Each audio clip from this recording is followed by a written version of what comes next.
सावन सोमवार में शिवलिंग पर भूलकर भी न चढ़ाएं। यह 5 चीज आज हम इस वीडियो में जानेंगे कि शिवलिंग पर क्या नहीं चढ़ाना चाहिए और क्या नहीं, और वह ऐसी कौन सी चीज है जिसे चढ़ाने से महादेव क्रोधित होते हैं और आपको पाप भी लग सकता है। तो शिवलिंग पर आपको भूलकर भी यह चीज नहीं चढ़ता है। तो आज हम सावन सोमवार में शिवलिंग पर ऐसी वह कौन सी वस्तुएं हैं जो बिल्कुल भी नहीं चढ़ाना चाहिए, और मैं उन माताएं और बहनों से भी कहना चाहता हूं कि आप भी उन चीजों को अवश्य ही पहले ही जान लें, क्योंकि यह जानना सबके लिए बहुत ही ज्यादा जरूरी होता है कि शिवलिंग पर ऐसी कौन सी चीज है जो हमें भूल कर भी नहीं चढ़ाना चाहिए। क्योंकि हम कभी कभी जाने अनजाने में ऐसी गलती कर देते हैं जो कि बहुत ही बड़ी गलती हो जाती है, और हम सोचते भी नहीं है कि हमने इतनी बड़ी गलती कर दी। भक्तों, शिवलिंग पर चढ़ने और न चढ़ने योग्य वस्तुओं को लेकर शास्त्रों में और पुराणों में स्पष्ट नियम बताए गए हैं। शिवलिंग की पूजा करते समय इन नियमों का पालन करना बहुत जरूरी माना जाता है। कहा जाता है कि शास्त्रों में बताया गया है कि शिवलिंग पर ऐसी वस्तुएं होती हैं जिन्हें हमें बिल्कुल भी नहीं चढ़ाना चाहिए, क्योंकि इससे महादेव रुष्ट हो जाते हैं और आपको पाप के भागीदार भी बनना पड़ सकता है। तो भक्तों, आपको ऐसी गलती बिल्कुल भी नहीं करना है। तो सबसे पहले हम यह जानेंगे कि जो 2025 में सावन सोमवार पर रहे हैं वह किस किस तारीख को पड़ रहे हैं, क्योंकि अक्सर सावन सोमवार में ही पूजा पाठ किया जाता है और शिवलिंग पर इंच अब भी चीजों का इस्तेमाल किया जाता है, जिसके द्वारा यह गलतियां हो जाती हैं। तो भक्तों, सबसे पहले तुलसी के पत्ते। तुलसी के पत्ते हमें शिवलिंग पर भूल कर भी नहीं चढ़ाना चाहिए। चाहे शिवजी की कितनी ही बड़ी पूजा पाठ क्यों ना चल रही हो, परंतु शिवलिंग पर भूलकर भी तुलसी के पत्ते अर्पित नहीं करना चाहिए। इससे शिवजी रोस्ट हो सकते हैं और आपको पाप लग सकता है। तो भक्तों, ध्यान रखें कि जो एकादशी होती है उसे दिन तुलसी के पत्तों को तोड़ना भी वर्जित माना जाता है। तो आपको तुलसी के पत्ते नहीं तोड़ना चाहिए और ना ही शिवलिंग पर अर्पित करना चाहिए। खासकर सावन के महीने में तो बिल्कुल भी नहीं करना चाहिए। ये काफी ज्यादा हिंदू शास्त्र में गलत माना जाता है। कहा जाता है कि तुलसी के पत्ते भगवान विष्णु को अर्पित किए जाते हैं, जो कि शिव जी को नहीं किए जाते। अगर आप विष्णु भगवान जी को तुलसी के पत्ते अर्पित करते हैं तो यह माता लक्ष्मी इससे प्रसन्न होती है। नंबर 2, केतकी के फूल। एक पौराणिक कथा के अनुसार शिव जी ने इस फूल को स्वीकार नहीं किया था। कहा जाता है कि महादेव को केतकी के फूल अर्पित नहीं करना चाहिए, इससे महादेव रुष्ट हो सकते हैं। और हिंदू शास्त्र में बताया गया है कि केतकी के फूल भी शिवजी को नहीं चढ़ाना चाहिए। खासकर सावन के महीने में तो बिल्कुल भी नहीं चढ़ाना चाहिए। भूल कर भी आपको केतकी की फूलों से दूर ही रहना है, क्योंकि के फूल महादेव को बिल्कुल भी पसंद नहीं है। तो आपको केतकी के फूल महादेव को नहीं चढ़ता है। नंबर 3, सिंदूर। यह भी देवी पूजा के लिए होता है। कहा जाता है कि सिंदूर आप भगवान शिव की पत्नी पार्वती को अर्पित कर सकते हैं, परंतु शिव जी को सिंदूर नहीं चढ़ाना चाहिए। कई महिलाएं एक गलती कर देती हैं कि सिंदूर से महादेव को तिलक कर देती है, पर उन महिलाओं को ऐसा नहीं करना चाहिए। कहा जाता है कि सिंदूर माता पार्वती के लिए ही अर्पित करना चाहिए, वह सुहाग का प्रतीक है। तो आप माता पार्वती को सिंदूर का दान कर सकती है, परंतु महादेव को सिंदूर नहीं चढ़ाना चाहिए। सिंदूर का शिवलिंग पर चढ़ना निषेध माना गया है। नंबर 4, शंख से जल। शंख से जल भी शिवजी को नहीं चढ़ाना चाहिए। कहा जाता है कि शंख भगवान विष्णु का प्रतीक माना जाता है और शंख से शिवजी को जल भी नहीं चढ़ाना चाहिए। शंख समुद्र से उत्पन्न है और शिवजी ने समुद्र मंथन के समय विश्व दिया था, इसलिए इसे वर्जित माना जाता है। कहा जाता है कि अगर कोई शंख से जल चढ़ता है तो उनको ऐसा नहीं करना चाहिए, क्योंकि हमारे हिंदू धर्म में यह कहा गया है कि शंख जी को शंख से जल नहीं चढ़ाना चाहिए। हमारे हिंदू धर्म में ऐसा कहा गया है कि शंकर और सिर्फ एक ही देवता के नाम है। लेकिन इस प्रश्न का अर्थ यह है, यदि कि शिवलिंग पर स्वर्ण भगवान शंकर को जल क्यों नहीं चढ़ाया जाता, या फिर शंकर जी पर क्यों जल नहीं चढ़ाया जाता, तो इसका उत्तर धार्मिक दृष्टि से आपको बता सकते हैं। शिवलिंग भगवान शिव का निराकार रूप है और इस पर भक्तगण जल, दूध, बेलपत्र आदि अर्पित करते हैं। इसका मतलब यह नहीं है कि शिव जी को जल नहीं चढ़ाया जाता, बल्कि शिवलिंग पर जल चढ़ाना ही सिर्फ पर जल चढ़ाना है। स्वयं शिव को जल की आवश्यकता नहीं होती है, इसलिए भी शिवलिंग पर शंकर से जल चढ़ाना वर्जित माना गया है। धार्मिक मान्यताओं के अनुसार भगवान से घर और निखारी है, विश्व में ही पूर्ण है।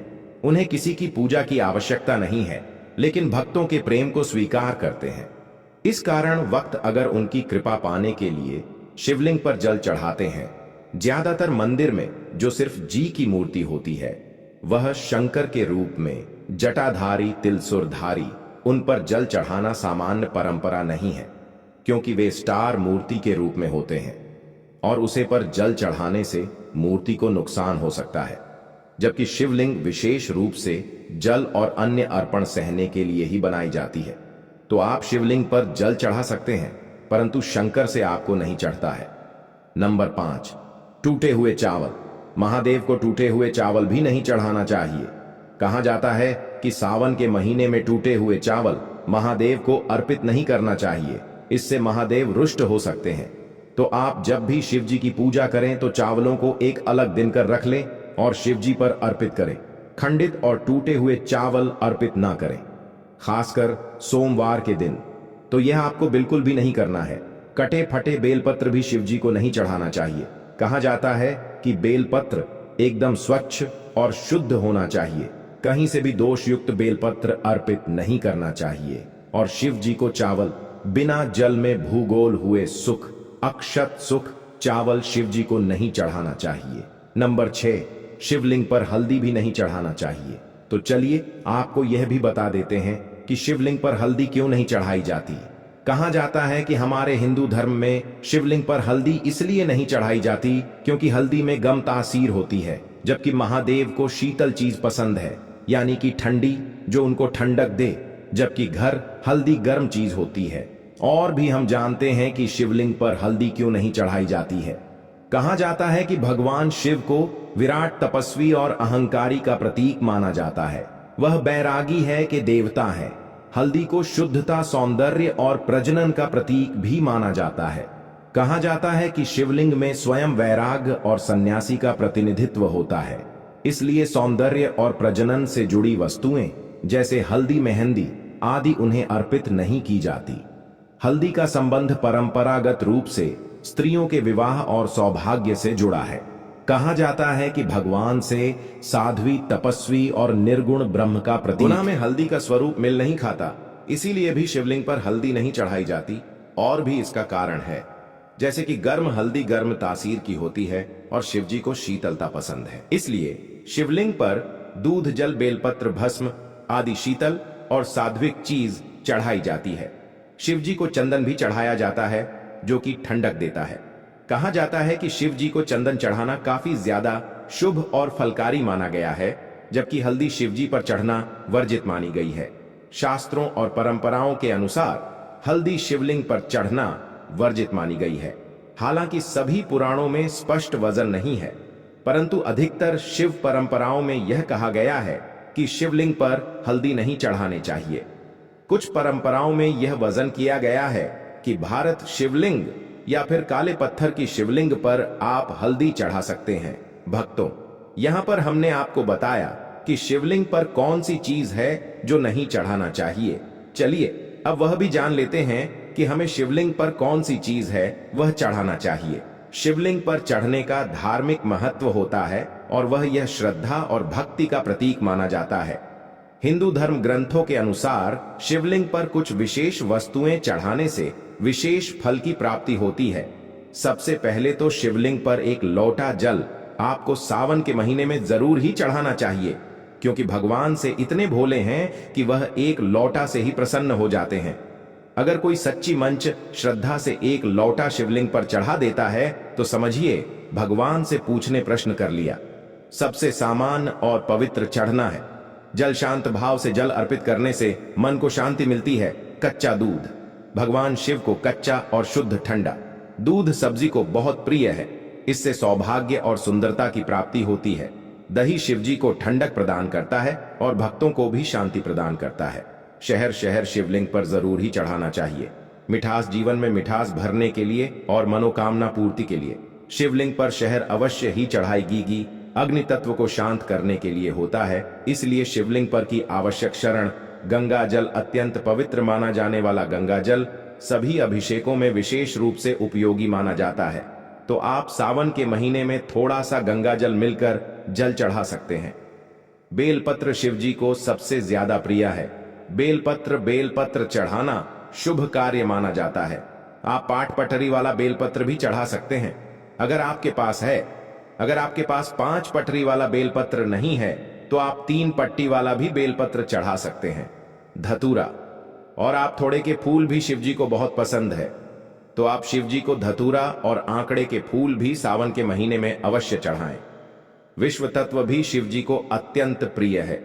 इन्हें विशेष रूप से नाग पंचमी यहां पर सावन में ही चढ़ाया जाता है। कहा जाता है कि सावन के महीने में तो शिवजी का सबसे प्रिय जो है वह है नाग को भी दूध पिलाना काफी ज्यादा शुभकारी माना जाता है। तो अगर आपके पास कहीं भी स्वामी वगैरह है तो आप सावन के महीने में उसे पर दूध अवश्य ही चढ़ाई। भस्म शिवजी का प्रमुख श्रृंगार है। भारत में विभूति मोक्ष और वैराग्य का प्रतीक। कहा जाता है कि सावन के महीने में शिवजी को ठंडक प्रदान करने वाली भस्म जरूर ही चढ़ाई। सफेद फूल जैसे कि चमेली, कुंड, बिल आदि भी शिवजी को जरूर चढ़ाना चाहिए। शिवजी को सफेद रंग के फूल अधिक प्रिय माने जाते हैं। कहा जाता है कि उनकी प्रिया फूल सफेद कलर की ही होती है। तो आप हो सके तो सावन के महीने में उनका सफेद फूल अर्पित अवश्य करें। तौबा। तो यहाँ पर हमने आपको बताया कि हमें कौन सी चीज चढ़ाना चाहिए और कौन सी नहीं चढ़ाना चाहिए। चलिए अब यह जानते हैं कि सावन के महीने में शिवलिंग की पूजा किस तरीके से करना चाहिए। संपूर्ण पूजा विधि भी आज हम इस वीडियो में जानेंगे। हम जानेंगे कि सावन की सोमवार के दिन हमें किस प्रकार से घर पर पूजन करना होता है, पूरे सावन के महीने में किस तरीके से पूजन करना होता है और भोलेनाथ को हम कैसे प्रसन्न कर सकते हैं। आज हम इस वीडियो में इन सभी के बारे में जानेंगे। सोमवार का दिन भगवान भोलेनाथ को अत्यधिक प्रिय होता है और कहा जाता है कि सावन के महीने को प्यार का महीना भी कहा जाता है, क्योंकि इस महीने में अगर कोई पूरे श्रद्धा भाव से महादेव की पूजा करे तो उसको भोलेनाथ की कृपा प्राप्त होती है और माता पार्वती भी बहुत ही ज्यादा प्रसन्न होती हैं। इस दिन भगवान भोलेनाथ के लिए व्रत किए जाते हैं। कई लोग तो पूरे सावन का व्रत रखते हैं और कई लोग ऐसे होते हैं जो सिर्फ 4 सोमवार का ही व्रत करते हैं। परंतु यह तो खुद पर डिपेंड करता है कि किसको कितने सावन सोमवार व्रत करना है और क्या वह पूरी सावन सोमवार भी व्रत रख सकते हैं। और इस पर भी अगर सावन के सोम, तो यह बहुत ही ज्यादा का महीना जो है वह भगवान भोलेनाथ को अत्यधिक प्रिय है। पूरे सावन मास में पढ़ने वाले सभी सोमवार, प्रदोष और शिवरात्रि जो है वह भगवान भोलेनाथ की पूजा अर्चना के लिए बहुत ज्यादा विशेष होते हैं।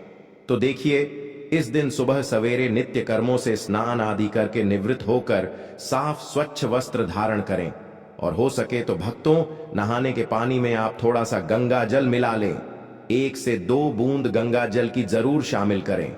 इससे गंगा जल स्नान माना जाता है। और इस दिन हो सके तो सफेद कलर के वस्त्र धारण न करें, हो सके तो हर रंग की वस्त्र धारण करें। हर रंग महादेव को अति प्रिय है। कहा जाता है कि सावन के महीने में हरा रंग पहनना काफी ज्यादा शुभ माना जाता है। इसके बाद यह किसी भी शिवालय में जाकर शिव जी को अभिषेक करें, उनकी पूजा आराधना करें और शाम के समय आप इस पूजन को कर सकते हैं, क्योंकि शिव जी के सभी प्रकार की पूजा प्रदोष काल में की जाती है। और अगर शाम को समय ना हो तो आप सुबह भी पूजन को कर सकते हैं। तो इस प्रकार से चौकी या पेट पर सफेद या हरे रंग का हम वस्त्र बढ़ा लेंगे। और अच्छा तो का यह फूलों का आसान देते हुए यहां पर हम शिव परिवार को विराजमान कर लेंगे। अब देखिए, हम शिव जी का अभिषेक, यह तो आप स्वास्तिक बना लीजिए। यहां पर मैं ओम बना रहे हूं, अब हमें लेना है और बेलपत्र का आसान देते हुए यहां पर हम शिवलिंग को विराजमान कर लेंगे। आप किसी भी तरह का शिवलिंग ले सकते हैं, पत्थर का, स्फटिक का। यह अगर आपके पास नर्मदेश्वर है तो उन्हें विराजमान करके पूजन कर सकते हैं। और अगर शिवलिंग ना हो आपके घर में तो आप मिट्टी से भी, यानी वाला भाग जो है वह उत्तर दिशा होना चाहिए और शिवलिंग की जलहरी भी दांडी वाले भाग की तरफ यानी उत्तर दिशा की ओर होनी चाहिए। धूप रख लेंगे और इसके बाद अपनी पूजा को शुरू करेंगे। फिर उसे शुद्ध जल से भरिए। इसके बाद इस प्रकार से 4 बार जल छोड़ते हुए हम शिव जी का अभिषेक करेंगे। और हो सके आप जिस पत्र से अभिषेक कर रहे हैं उसमें गंगा जल की 2 से 3 बने अवश्य शामिल करें, क्योंकि गंगा जल से अभिषेक करना काफी ज्यादा शुभकारी महान जाता है। कहा जाता है कि सावन के महीने में अगर आप गंगा जल से अभिषेक करते हैं तो महादेव उससे अधिक प्रसन्न होते हैं। भक्तों, आप सबको यह तो पता ही होगा कि इस बार जो कुंभ का मेला लगा था उसमें से सब लोग गंगा जल लेकर आए हैं, तो आप उसे गंगा जल का इस्तेमाल इस पूजन में कर सकते हैं। आपको ज्यादा नहीं, बस ओनली ऑन 2 से 3 गुना ही डालना है। और अभिषेक करते समय ओम नमः शिवाय, ओम नमः शिवाय इस तरह से आप मंत्र जाप करते रहें। और जल से अभिषेक करने के बाद यहाँ पर मैंने पंचामृत लिया है, यानी दूध उत्पादन की प्राप्ति है। तो अलग अलग वस्तुओं से अभिषेक शिव जी का किया जाता है शिव जी को, और जल से आप अच्छे प्रकार से अभिषेक करें। अभिषेक काजल है। तुलसी जी के गमले को छोड़कर अन्य किसी भी पौधे के गमले में या किसी भी पवित्र पेड़ की जड़ में आप इसे डाल सकते हैं। अब देखिए, गंगा जल और फूलों की सहायता से स्थान के भाव से हम सभी को चिता दे देंगे, और जो कि कभी पवित्रीकरण कर लेंगे, अब अवश्य की भावना से यहाँ पर हमने कलवा अर्पित कर दिया है सभी को। अब इसके बाद सबसे पहले हम प्रथम पूज्य गणपति जी को तिलक करेंगे, चंदन रोली अक्षत अर्पित करेंगे, लाल रंग का गुलाब और 2 का स्थापित करके हम साथी जानू अर्पित कर देंगे। और देखिए, अगर आपके घर पर शिवलिंग ना हो, कि देखिए सबके घरों में शिवलिंग नहीं होता, तो आप बेल पत्र, शमी पत्र, आंकड़े के पौधे के गमले में किस तरह से मिट्टी से शिवलिंग का निर्माण करें, उनका पूजन करें और साथ ही विसर्जन करें। इसकी वीडियो ऑलरेडी हमारे चैनल पर है, लिंक आपको डिस्क्रिप्शन में दे दूंगा मैं। क्योंकि देखिए, बहुत से लोग पूरे सावन के महीने में हर रोज पार्थिव शिवलिंग का निर्माण करके भोजन और विसर्जन करते हैं। तो यहाँ पर देखिए, सभी को हमने चंदन रोली से तिलक कर दिया है। शिव जी को हम सिर्फ चंदन से तिलक करेंगे, उन्हें रोली सिंदूर कुमकुम नहीं की जाती। अब इसके साथ ही देखिए, शिवलिंग को भी हम वस्त्र की भावना से कर देंगे और चंदन का त्रिकुंड लगाकर फिर हम उनका श्रृंगार कर लेंगे होता है। और इसके साथ ही देखिए, उन्हें अक्षत अर्पित कर देंगे। देखिए, जो भी पूजा में आप चावल प्रयोग करें वह टूटा फूटा ना हो, आपका चावल होना चाहिए। कहा जाता है कि शिवलिंग पर खंडित चावल नहीं चढ़ाए जाते, तो इस बात का विशेषकर ध्यान रखें कि चावल टूटे फटे ना हो। आप एकदम स्वच्छ चावल ही लें और चावल को थोड़ा गीला करके आप शिवलिंग पर अर्पित करें। इसके बाद हमें लेने हैं कुछ बेलपत्र। तो इस प्रकार से देखिए, दांडी तोड़कर चंदन से ठीक कर चिकनी साइड से हम बेलपत्र को समर्पित करेंगे। आप जबलपुर समर्पित करें, उससे पहले आप जो बेलपत्र होता है उसे पर कुछ ना कुछ आवश्यक लिखकर अर्पित करें। उसे पर ओम का चिन्ह बना ले या फिर राम लिख ले, आपको उसके ऊपर कुछ ना कुछ लिखना है। अगर आप कुछ ना लिख रहे हैं तो उसे पर थोड़ा सा तिलक लगा ले चंदन का, और उसे पर थोड़े से अक्षत रख ले, और उसके बाद शिव जी को अर्पित करें। आंकड़े के पत्ते हो अगर आपके पास तो आपको अर्पित करें, धतूरा अर्पित करें, और बेलपत्र आप 1-2 जितना इच्छा हो उतने बेलपत्र अर्पित कर सकते हैं। इसके साथ यहां पर हम शमी पत्र अर्पित कर देंगे। भक्तों, ऐसा माना जाता है कि एक शमी पत्र 1000 बेलपत्र के बराबर होता है। कहा जाता है कि शमी पत्र अगर सावन के महीने में कोई व्यक्ति शिवलिंग पर चढ़ा रहा है तो उसकी मनोकामना अति शीघ्र ही पूर्ण हो जाती है। और ऐसा माना जाता है कि शमी पत्र में साक्षात भोलेनाथ का बस माना जाता है। अगर आप सावन के महीने में एक समीप पत्र का पता महादेव को अर्पित करते हैं तो महादेव आपसे बहुत ही ज्यादा प्रसन्न होते हैं। तो आप सावन के महीने में एक शमी पत्र भगवान भोलेनाथ को जरूर अर्पित करें। और आपको उसे किस तरीके से अर्पित करना है जरूरी नहीं है कि जिस वक्त उसको तोड़ा जाए इस वक्त शिव जी को अर्पण करना है। आप रात के वक्त इसको तोड़कर रख सकते हैं और सुबह भोलेनाथ को इसको चढ़ा सकते हैं। आपको इसको धोना नहीं है, स्वच्छ नहीं करना है, तोड़ के रख लेना है। और उसके बाद सब्जी को पैसे ही चढ़ता है। और एक जरूरी नहीं है, जितनी वस्तु है हमने अर्पित की है उतनी ही आप करें, ऐसा कुछ नहीं है। भगवान भोलेनाथ तो एक लोटा से ही प्रसन्न हो जाते हैं। अगर मन में सच्ची श्रद्धा है तो अगर कोई सच्ची माँ श्रद्धा से एक लोटा भी भगवान शिव पर अर्पित करता है तो उसको भी महादेव खुशी खुशी मान लेते हैं। आपको सच्चे मन और श्रद्धा से अर्पित कर सकते हैं, वरना भगवान भोलेनाथ तो इतने बोले हैं। सभी को हमने पुष्पित कर दिए हैं। जो भी मिठाई मिष्ठान मेरे रथुफल आपके घर पर उपलब्ध हो, उनका होगा। श्रावण सोमवार की व्रत कथा को पढ़ लेंगे या सुन लेंगे। तो इस प्रकार से कथा संपन्न करने के बाद हाथ के पुष्प या अक्षत को भगवान के चरणों में छोड़ देंगे। और यह जो जल का लोटा हमने रखा था, तो आप 2 बेलपत्र ले ले भोग के लिए। और देखिए, जिस तरह से हम भगवान विष्णु के भोग में तुलसीदास और गणपति जी के भोग में दुर्गा डालते हैं, इस तरह से भगवान भोलेनाथ के भोग में कपूर से आरती करूंगे, क्योंकि भगवान भोलेनाथ को कपूर भी अत्यंत प्रिय होता है। आप चाहे तो नॉर्मल दीपक से भी आरती कर सकते हैं, या फिर जो दीपक हमने प्रचलित किया था स्टार्टिंग में, उससे भी आप बड़े ही प्रेम पूर्वक गणपति जी की, भगवान शिव शंकर की, माता पार्वती की, समस्त शिव परिवार की आरती उतार सकते हैं। और आरती करने के बाद अपनी इच्छा और सामर्थ्य के अनुसार आप कुछ दक्षिणा अवश्य निकाल दें। इससे पूजा में रही कमियां संपूर्ण हो जाती हैं। और सीधे हाथ में थोड़ा जल लेकर चौकी के आसपास 3 बार फिर जाकर भगवान भोलेनाथ से पूजा में रही कमियों के लिए क्षमा याचना कर लें। तो महिलाएं अपने मांग में सिंदूर लगाते समय भूल कर भी ना करें 9 गलतियां, वरना आपके पति को झेलनी पड़ेगी। मुसीबत और परेशानियां, पूरा घर हो जाएगा। कंगाल भक्तों, पूज्य गुरुजी ने अभी अभी अपनी 2 दिन पहले की कथा में बताया है कि शादीशुदा औरतें सिंदूर लगाते समय भूल कर भी ना करें यह 9 गलतियां, वरना आपका और आपके पति का जीवन अत्यंत कष्टकारी हो सकता है। पति की कामयाबी रुक जाती है और पति कंगाल हो जाता है। पति और पत्नी के रिश्ते में दरार उत्पन्न होने लगती है।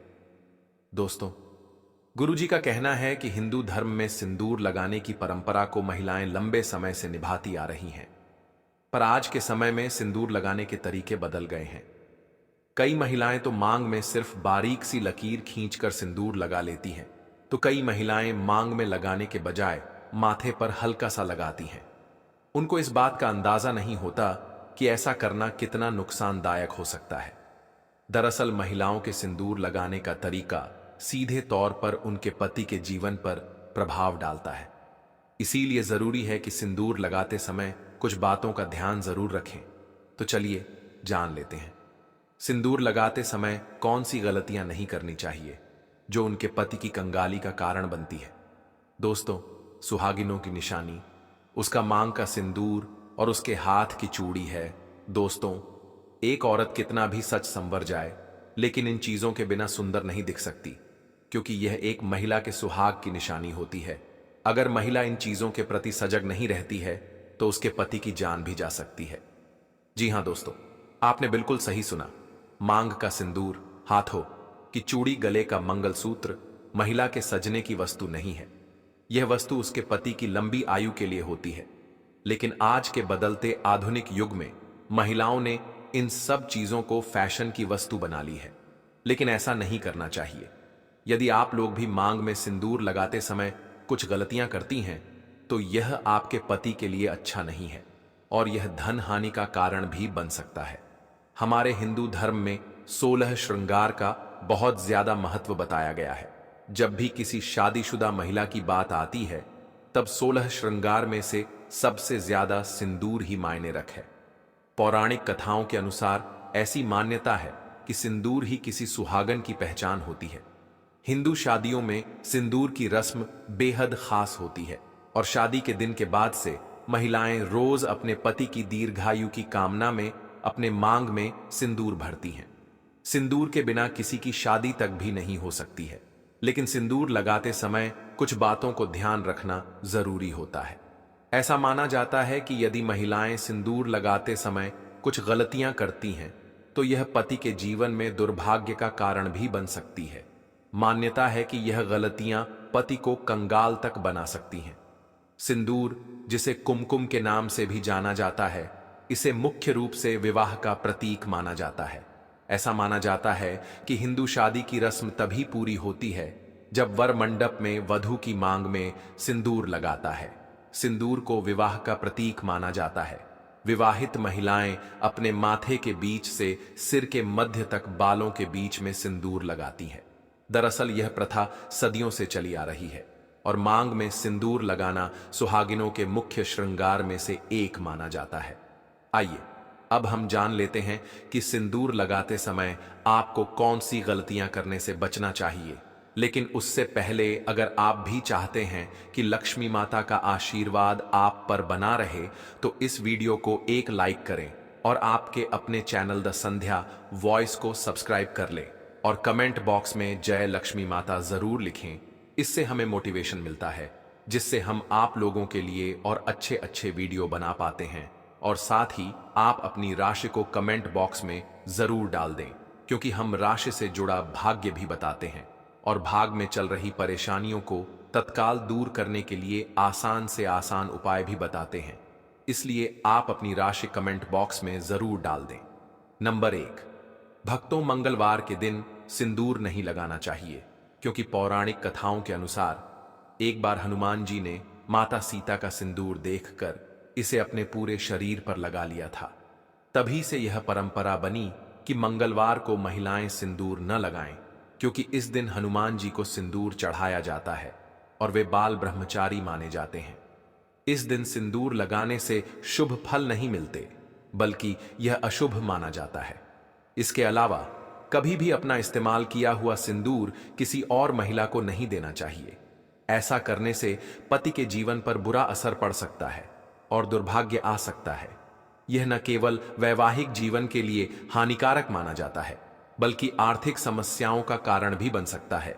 इसलिए सिंदूर को लेकर हमेशा सावधानी बरतनी चाहिए और इन परंपराओं का पालन करना चाहिए ताकि जीवन में सुख समृद्धि बनी रहे। नंबर 2, भक्तों नहाने के बाद ही सिंदूर लगाना चाहिए, लेकिन ध्यान रखें कि गीले बालों में कभी भी सिंदूर न लगाएं। जब भी सिंदूर लगाएं पहले बालों को अच्छे से सुखा लें और फिर ही मांग भरें।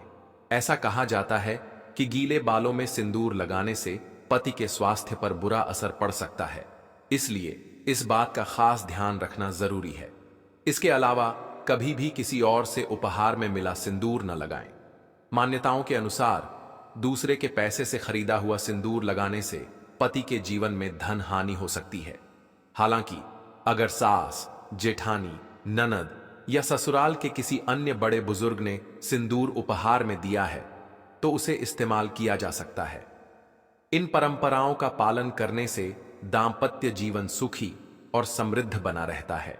नंबर 3, भक्तों सिंदूर को हिंदू धर्म में बहुत पवित्र माना गया है, इसलिए इसे लगाने के कुछ खास नियम होते हैं। बिना नहाए कभी भी सिंदूर नहीं लगाना चाहिए, लेकिन आजकल की भागदौड़ भरी जिंदगी में कई महिलाएं इस नियम को भूल जाती हैं। यह माना जाता है कि शरीर की शुद्धता के बिना सिंदूर लगाना अशुभ हो सकता है। इतना ही नहीं, मासिक धर्म के दौरान भी सिंदूर लगाने की मनाही होती है क्योंकि इस समय इसे लगाने से इसकी पवित्रता भंग हो सकती है। सिंदूर सिर्फ एक श्रृंगार का हिस्सा नहीं बल्कि यह सुहाग का प्रतीक होता है, इसलिए इसे लगाने से पहले उसकी शुद्धता बनाए रखना बहुत जरूरी है। नंबर 4, भक्तों सिंदूर महिलाओं के 16 श्रृंगार में से एक माना जाता है और विवाहित महिलाओं के जीवन में इसका खास महत्व होता है।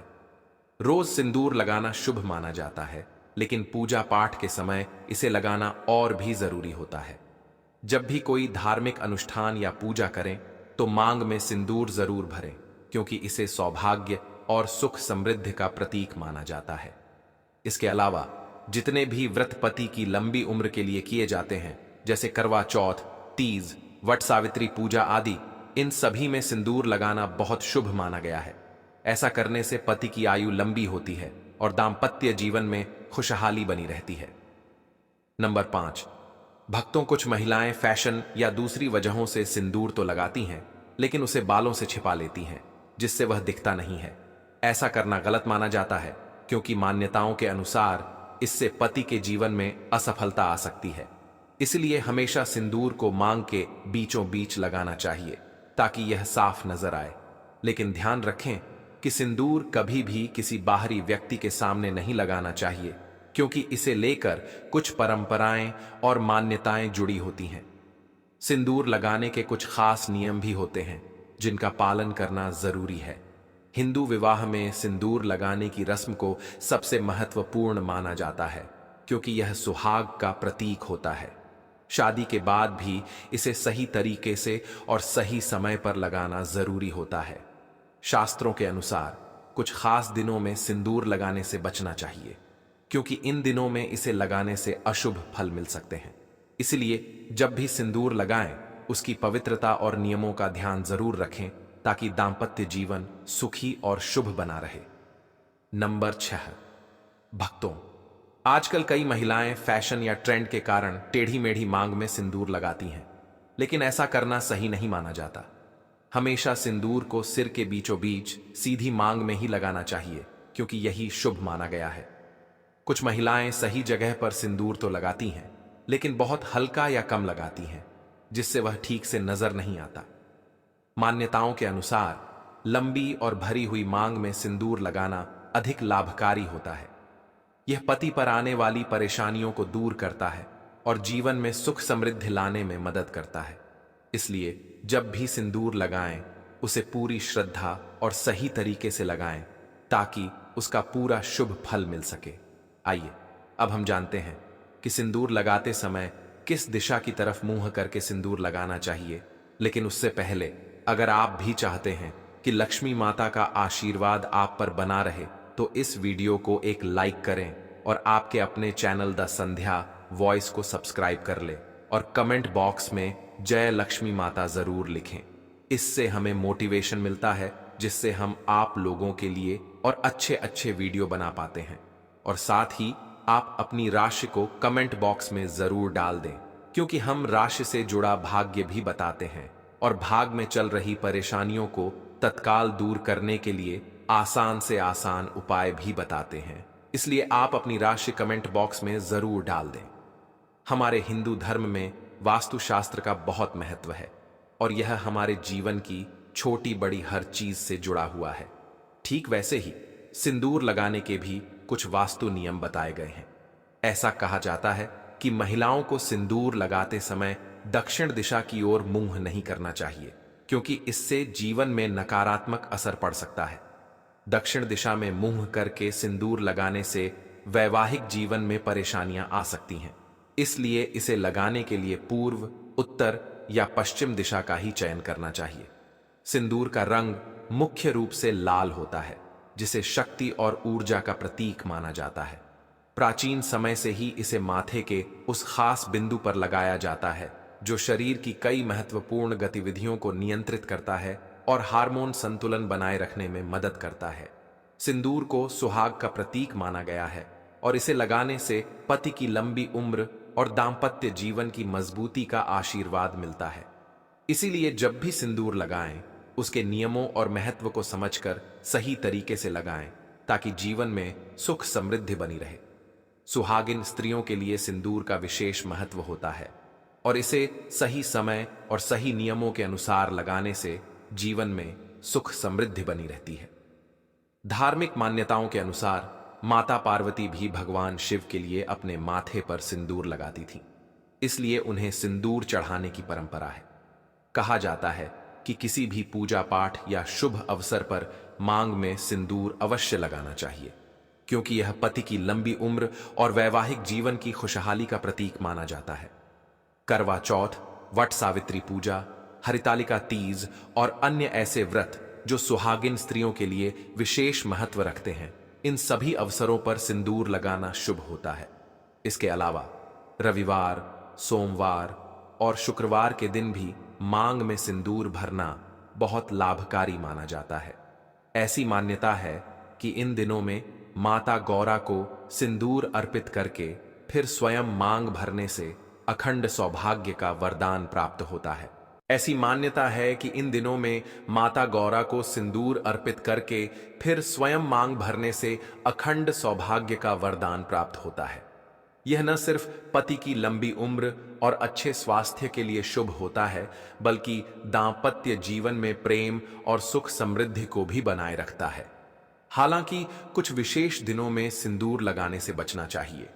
शास्त्रों के अनुसार पीरियड्स के दौरान महिलाओं को सिंदूर नहीं लगाना चाहिए, क्योंकि इस समय शरीर को अशुद्ध माना जाता है और सिंदूर को अत्यधिक पवित्र माना जाता है। ऐसे में इस दौरान सिंदूर लगाने की मनाही होती है।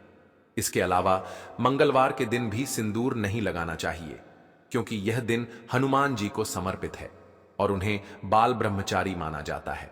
इस दिन वे भक्तों से सिंदूर चढ़ाने की प्रथा स्वीकार करते हैं, इसलिए महिलाओं को अपनी मांग में सिंदूर लगाने से बचना चाहिए।